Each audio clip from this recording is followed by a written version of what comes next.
Преди да сме започнали с това видео, искам да ви се извиня искрено на всички вас, на които ви предстои да го гледате. Защото това видео ще е скандално. За съжаление ще трябва да започна с една наистина много тъжна и неприятна новина, която се случи през последните няколко дена. Пими ми се сърди. И то не само ми се сърди, според мен той направо ме мрази. Просто погледнете по какъв начин ми отговаря на съобщенията. Пише ми с капслок. И вижте какви неща ми пише с капслок. Вие знаете ли аз колко трябва да съм ядосан, за да пиша по този начин? И проблемът е, че цялата тази новина буквално ме съсипва. Не ме хваща сън. По цял ден мисля за това. Наистина не знам какво да направя по въпроса, за да накарам Пими отново да ме заобича. Точно за това аз реших да седна пред камерата и да отправя тази молба към вас. И вие също да им помогнете, да ми дадете някакъв съвет. Защото явно Пими е очаквал, че последното видео, което качих за него, наистина ще изкупи греховете му и ще накара хората да му повярват веднъж завинаги, че той се е променил и че той не е такъв. В крайна сметка във видеото, в разговорът с Пими, той каза наистина супер много истини и супер много мъдрости. Справо го каза. Пила си остава пил, но аз има такива и деца са променили. Аз ще бъда променен. Ще го докажа. На някои от тях наистина вярвам, че не ги беше измислил на момента, а се ги беше подготвил предварително. И наистина вярвах, че вие ще му повярвате. Защо не му повярвахте, мамка му? И сега той е решил да си изкара целия гняв и като цяло да ме обвини мен за всичките си проблеми. Да. Пусна бе. Нещо ми извибрира телефона, нотификация получих. Какво? Как така бе? Пимито ми пише в Инстаграм, ми праща съобщение докато снимам видеото, да съм реагирал на новата му музикална песен. Чакай. Пимито ми се сърди, казва ми да се махам, пише ми с капслок и ми се кара. И сега ми праща да му реагирам на новата песен, за да събере повече гледане. Откъде на къде? О, знаете ли какво? В това видео наистина ще реагирам на неговата песен. Но не само на нея. И ще реагирам по моя начин. Сега ще видите за какво става въпрос. Мене наистина ми е супер трудно да оцелея с всичките тези плот твистове. Чакай малко. Оцеля ли казах?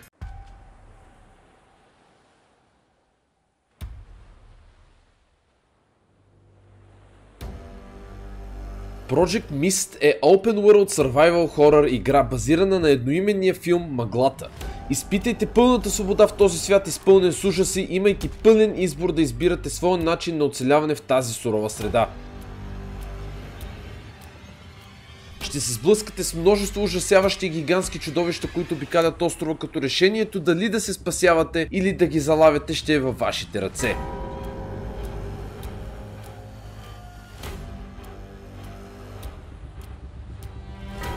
Построете своята база. Най-сигурният начин да се предпазите от този враждебен свят, като имате възможността да поставяте капани, предпазни оръжия, мини и много други неща от вашия арсенал, които ще ви помогнат да имате предимство в оцеляването.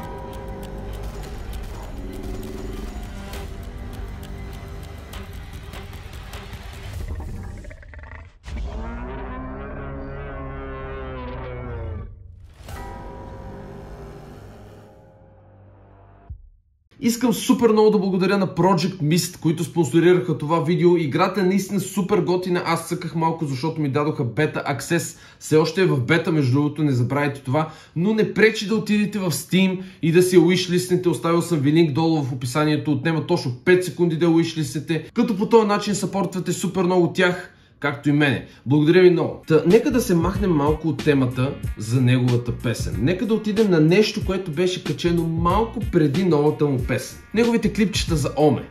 Вие изобщо гледали ли сте ги неговите клипчета за Оме? Ако не сте, просто паузирайте видеото и отидете да ги изгледате. Да, 2 часа са клипчетата за Оме, не ми пука, отидете и ги изгледайте целите, заслужава си. Аз реално реагирах на всяко едно от тия клипчета в момента, в който той излизаше. Откъде си?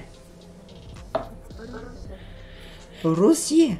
И ти ли си от Русия? О, много добри е. Имаш ли? What the hell? Какво готенце?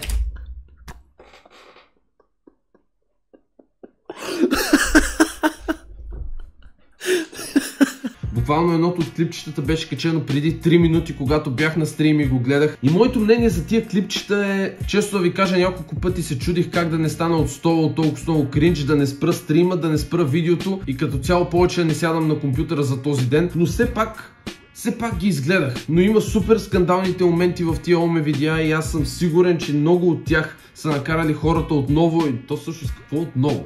Те хората няма да имат според мен никога повече вяра в Пими. Реплот и тя въпреки как ще изтрие най-известната си песен, брат?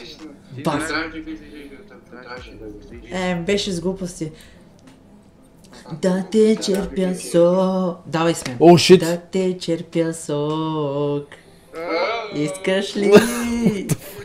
Да те черпя сок, сок, сок. Ай, началка да го изкарам. Тя вика, че искам в нощ. А защо аз мисля така ли? Стига, бе. Вие... Не, паузирайте наистина видеото и отидете да ги видите. Единствените хора, с които той говори, са момичета между 10 и 15 години. Смисъл, той няма никакви други. Има едно единствено изключение на момиче, което е на 18, но то е само то. Всичките други са буквално разни деца, на които той им пуска някакви зарибявки, пита ги имат ли си гаджета, на колко години са, откъде са и им лафи някакви супер неподходящите работи. Човек, те са супер малки. На някой от тях дори им личи, че са направо деца. То е направо трудно за гледане, човек. Не съм, просто се правя за контент, снимам видео. Няма да стане, съжалявам, момчета.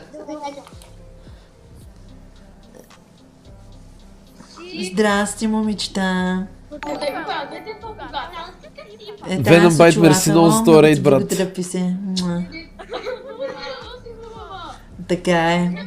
Зани, кажи на Стефан да ме надбанне. Кой Стефан, бе? Откъде сте, викам? О, аз съм от Шумен. Ще му прати гигантска пишка в чата. Имаш ли си гаджи? Да. Ао, аз съм лесбийка. Ма пак може да сме гаджета.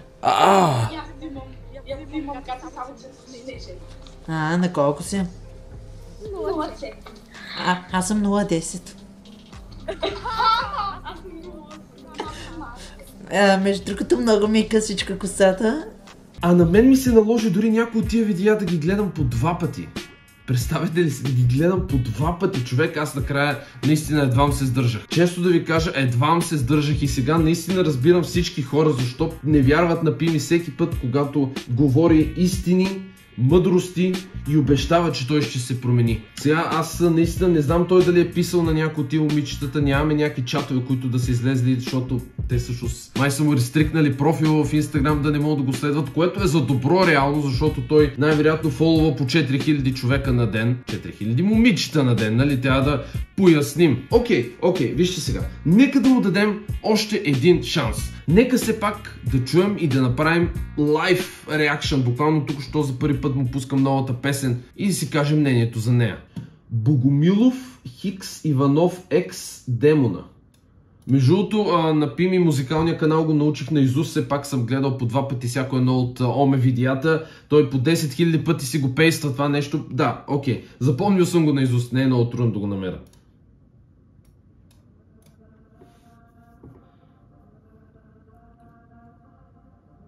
Бре, това си едно PG Drink песен започва, между другото. Такъв бит.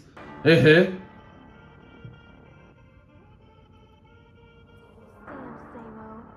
Симо got the heat. Ехе. Гледай ме в очите, като говорят и гроб, ако си ме прежил, ще се нуждаеш. Това май не е Пими, който започва в началото. Да, не, това е Демона. А защо Демона е написан на второ място, като реално с него започва песента? Реално... Да, окей, се тая. Сега ме тех багаж, аз бейпа, но се лятото, за да бъдеш в кириз, за тебе чувство непознато. Между другото, според мен беше много по-яко да се носи бейп, преди абсолютно всички да научат за Panda Buy. Сега в момента всеки втори носи бейп и кой изобщо знае дали е оригинален или не. Ще ви избиеме зъбите, презите ме знаят като един от най-луди. Окей, на Демона частта на Иванов X частта реално не е никак лоша. Нека да чуем на Пими частта. Мислите, че сте на върха, не ви бием с подготовката. Ако няма какво ми кажа, затваря твоята човка. Взимам от моя бег акаунт няколко милиона да направя. Бизнес да направя, сделки. Влизам сега да се намеся в престрелки. Но едно набор, брат, израснах в панелки. Израсна в панелки? What? Пими живее в къща, не израсна в панелки. Ми е живота, ма само на моменти. Вкараха ме в лайтлиста за белени. Ей, йо, окей, достатъчно чух от тази песен, защото ще ме демонетизират. Аз също това ще го цензурирам в моето видео, защото да не съм луд, мен ще ме демонетизират. Като цяло песента не е лоша, дори изненадващо добра, но моята оценка е, че просто не може да се сравни с Сокче. Да, всички може да се съгласите с мен. Сокче е просто над всички останали други песни на Пими и според мен е много дълго време все още ще бъде неговия най-голям хит. Ще оставя също така линкове и за всички видеа на Пими, за които говорих днеска, така че мога да ги видите, мога да ги гледате. Ако искате, разбира се, песента реално не е никак лошен, дори не се бавам, не съм ироничен, напълно неиронично ми харесва тази песен. Жалко, че няма в Spotify да се пусна на репит да я слушам по цял ден. Явно проблема не е в мен, че Пими ми се сърди. Явно проблема е в самия него. И наистина не знам какво да направя по въпроса, защото той отново се изгърмя абсолютно всичките патрони, абсолютно всичките жокери, които имаше. Опитах се да му дам шанс, опитах се да покажа хората, че се е променил и той точно 3 дена по-късно качва това видео за Оме. Така че не знам, ще оставя в крайна сметка вие да решите, напишете вашето мнение в коментарите, какво мислите за Пими, какво мислите за неговите Оме видеа, какво мислите за неговата песен. Всички мнения са добре дошли, ще се опитам да отговоря на повечето от вас. Преди сме приключили, обаче всяка вечер съм на живо от 8 в Twitch. Последвайте ме там и също така в Instagram последвайте. Аре бе човек, аре последвайте в Instagram, наистина. Качвам много яки сторите там. Хубаво, и това беше всичко от мен за днес. Отивайте директно в Twitch, защото най-вероятно когато гледате това видео, аз вече ще съм лайв, само да ви кажа. И не забравяйте, фен на Пими се родих, фен на Пими ще умра и от гроба ще крещя, Пими е върха. Айде, чао!